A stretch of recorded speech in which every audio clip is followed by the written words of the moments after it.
हमारी बुद्धि विकृत है क्योंकि इतने विचारों का बोझ है।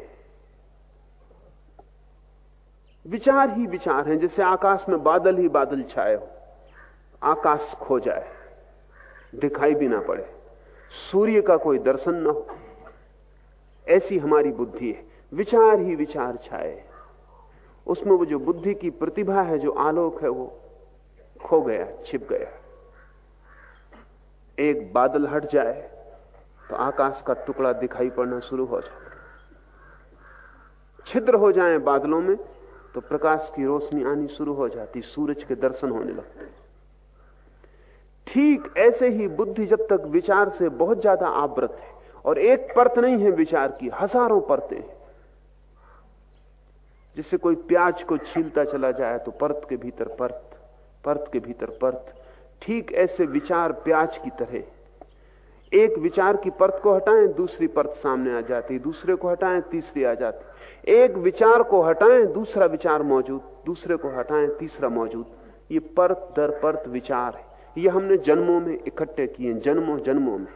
ये धूल है जो हमारी लंबी यात्रा में हमारे मन पे इकट्ठी हो गई। जिससे कोई यात्री रास्ते पे चले तो धूल इकट्ठी होती चली जाए, और उसने कभी स्नान न किया और यात्रा करता ही रहा हो तो बहुत धूल इकट्ठी हो जाए, यात्री का पता ही न चले कि वो कहां खो गया। ध्यान स्नान है बुद्धि का, और जो ध्यान नहीं संभाल पा रहा है उसकी बुद्धि कचरे से लद जाएगी स्वाभाविक। प्रतिपल संस्कार पड़ रहे हैं, हर घड़ी। पूरे दिन में वैज्ञानिक कहते हैं कोई 10 लाख संस्कार बुद्धि पे पड़ते हैं। आप सोच भी नहीं सकते 10 लाख कहां से पड़ते होंगे। हर चीज का संस्कार पड़ रहा है। अभी मैं बोल रहा हूं, ये संस्कार पड़ रहा है। पक्षी आवाज कर रहा है, वो संस्कार पड़ रहा है। एक कार का हॉर्न बजा, वो संस्कार पड़ा। वृक्ष में हवा दौड़ी, वो संस्कार पड़ा। पैर में एक चींटी ने काटा, वो संस्कार पड़ा। सिर में थोड़ी पीड़ा हुई, वो संस्कार पड़ रहे हैं 10 लाख संस्कार दिन भर में, 24 घंटे में, और ये सब इकट्ठे होते जा रहे हैं। ये संस्कार धूल है, और ये हम जन्मों से इकट्ठे कर रहे हैं। इसलिए बहुत परतें इकट्ठी हो गई। जब आप सोए हैं तब भी संस्कार पड़ रहे हैं। नींद लगी है आपकी, लेकिन इससे कोई फर्क नहीं पड़ता, क्योंकि बुद्धि पूरे वक्त काम कर रही। बाहर कोई आवाज होगी, नींद में भी संस्कार पड़ रहा है। गर्मी पड़ेगी, संस्कार पड़ रहा है। मच्छर आवाज कर रहे हैं, संस्कार पड़ रहा है। करवट बदली, संस्कार पड़ रहा है। गर्मी है, सर्दी है, पूरे पूरे समय बुद्धि इकट्ठा कर रही है। हर चोट। बुद्धि की क्षमता बहुत ज्यादा है। वैज्ञानिक कहते हैं कि अनंत संस्कार बुद्धि इकट्ठी कर सकती। आपके इस छोटे से सिर के भीतर कोई 7 करोड़ सेल है, और एक एक सेल अरबों संस्कार इकट्ठा कर सकता है। इसलिए कोई अंत नहीं। सारे दुनिया का जितना ज्ञान है वो एक आदमी की बुद्धि में समाया जा सकता है। ये जो इकट्ठी होती परतें हैं, इनके कारण आप आच्छादित हैं।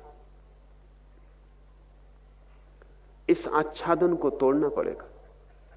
इस तोड़ने का प्रारंभ बुद्धिमान साधक को चाहिए। पहले वाक आदि समस्त इंद्रियों को मन में निरुद्ध करे।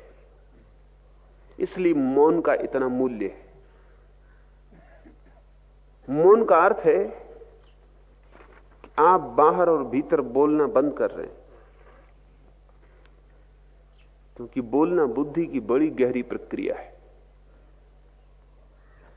बोलने के द्वारा बुद्धि बहुत कुछ इकट्ठा करती रहती है, और जो भी आप बोलते हैं वो आप सिर्फ बोलते नहीं हैं, बोला हुआ आप सुनते भी हैं। उसके संस्कार और सघन हो जाते।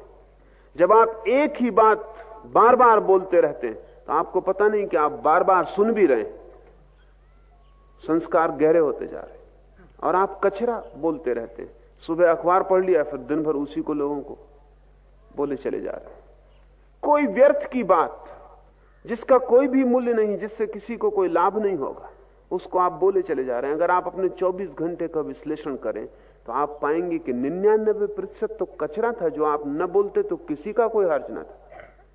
ध्यान रहे, जिसे बोलने से किसी को कोई लाभ नहीं हुआ है, उसे बोलने से हानि निश्चित हुई है। क्योंकि न केवल आपने दूसरे के मन में कचरा डाला है, जो कि हिंसा है, जिसका कोई मूल्य नहीं है, वह आप बोल के दूसरे के मन में डाल दिए। और जब आप बोल रहे थे तो आपने फिर से सुन लिया है, वह आपके भीतर दोबारा गहरा हो गया, उसकी फिर से संस्कार पड़ गया, फिर कंडीशनिंग हो गई। अगर आप एक असत्य को भी बार बार बोलते रहें तो आप खुद ही भूल जाएंगे कि वो असत्य है। इतने संस्कार भीतर पड़ जाएंगे कि वो लगने लगेगा सत्य। एडोल्फ हिटलर ने कहा है कि कोई भी असत्य को सत्य करना हो तो एक ही तरकीब है, उसे बोले चले जाओ। दूसरे ही मान लेंगे ऐसा नहीं है, आप खुद भी मान लेंगे। आप अपनी जिंदगी में देखें, कई असत्य आपको सत्य मालूम पड़ने लगे, क्योंकि आप इतने दिन से बोल रहे हैं कि अब आपको भी स्मरण नहीं रहा कि पहले दिन ये बात असत्य थी। बहुत बार संस्कार पड़ जाने से गहरे हो जाते, लीक बन जाती। पहला काम है साधक के लिए कि वो वाणी को संयत कर ले, वही बोले जो बिल्कुल अनिवार्य हो, अपरिहार्य हो, जिसके बिना चल ही ना सकेगा। ये दुनिया बड़ी शांत हो जाए अगर लोग अपरिहार्य को बोले, व्यर्थ को ना बोले। व्यर्थ को बोल के बड़ी झंझट में पड़ते हैं, क्योंकि बोल के आप ही थोड़ी बोलते हैं, दूसरा जवाब भी देगा। थोड़ा आप सोचें कि अगर आप संयत रहे होते, मौन रहे होते, तो कितने उपद्रव आपके जीवन से बच गए होते। बोल के आप न मालूम कितने उपद्रवों में पड़ रहे हैं, फिर उनको बचाने के लिए और बोलना पड़ता है, फिर ये सिलसिला बढ़ता चला जाता है। एक विशियस सर्किल, एक दुष्ट चक्र है जिसका फिर कोई अंत नहीं। इसलिए साधु चुप हो जाता है, उतना ही बोलता है जितना अनिवार्य है, और उतना ही बोलता है जिससे किसी का हित हो सकेगा, अन्यथा मौन रह जाता है। वाणी को जब आप बाहर से रोकेंगे तो भी जरूरी नहीं कि भीतर रुक जाए, क्योंकि आप दूसरे से न बोलें तो खुद से बोलते रहते। बैठे हैं और खुद ही से बात चल रही, ये खुद ही से चलने वाली बात भी संस्कार निर्मित करती है। क्योंकि जब आप अपने से बोल रहे हैं तब भी मन सुन रहा है, और जो भी आप बोल रहे हैं उसकी आप लकीर जोर से खोद रहे हैं अपने भीतर। खुद से भी बोलना बंद करें। वाणी बड़ा उपद्रव है, जरूरी नहीं है कि उपद्रव ही हो, हमने उपद्रव बना लिया है। भीतर भी धीरे धीरे बोलना बंद करें, चुप्पी साधें, मौन को फैलने दें। जितना जितना मौन फैलेगा उतना उतना मन विसर्जित होता चला जाए। जैसे जैसे मौन घना होगा वैसे वैसे बादल तिरोहित होने लगेंगे, जगह जगह से छिद्र टूटने लगेंगे और रोशनी भीतर की आने लगेगी। धर्म का, सारे धर्मों का आधार मौन है। महावीर 12 वर्ष मौन रहे। बुद्ध ने अनेक अनेक दिन मौन में बिताए। जीसस बोलने के पहले मौन में चले गए।